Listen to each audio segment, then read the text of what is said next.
Section મોડમાં સ્થાનિક ચૂંટણીઓ પૂર્વે કારેલીબાગ સહિતના વિસ્તારોમાં પોલીસે સઘન પેટ્રોલિંગ કર્યું। વડોદરા શહેરના આગામી સ્થાનિક સ્વરાજ્યની ચૂંટણીઓનો શાંતિપૂર્ણ, નિષ્પક્ષ અને ભયમુક્ત વાતાવરણમાં સંપન્ન થાય તે હેતુથી શહેર પોલીસ વિભાગ સંપૂર્ણ રીતે સક્રિય થયો છે। પોલીસ કમિશનર અને સંયુક્ત પોલીસ કમિશનરના સીધા માર્ગદર્શન હેઠળ શહેરના સંવેદનશીલ અને વ્યૂહાત્મક વિસ્તારોમાં સઘન પદયાત્રા અને સુરક્ષા નિરીક્ષણની કામગીરી હાથ ધરવામાં આવી છે। કાયદો અને વ્યવસ્થાની સ્થિતિને વધુ સુદૃઢ બનાવવા માટે વહીવટીતંત્ર દ્વારા આયોજનબદ્ધ રીતે સુરક્ષા કવચ તૈયાર કરવામાં આવ્યું છે। આ સુરક્ષા કવાયતના ભાગરૂપે ખાસ કરીને ચોથા વિભાગ અને કારેલીબાગ પોલીસ મથક હેઠળના વિસ્તારોમાં પોલીસની વિવિધ ટુકડીઓ દ્વારા વ્યાપક પેટ્રોલિંગ કરવામાં આવ્યું હતું। આ પ્રક્રિયાનો મુખ્ય ઉદ્દેશ્ય ચૂંટણી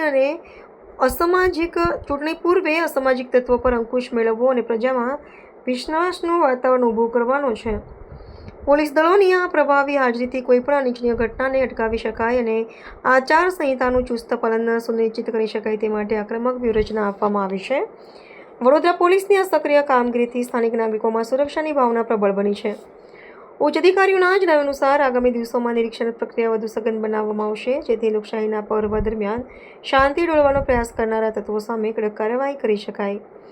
વહીવટીતંત્રની આ સજ્જતા સૂચવે છે કે શહેર પોલીસ દરેક નાગરિકને ભયમુક્ત રીતે મતાધિકારનો ઉપયોગ કરવા માટે સુરક્ષિત વાતાવરણ પૂરું પાડવા કટિબદ્ધ છે।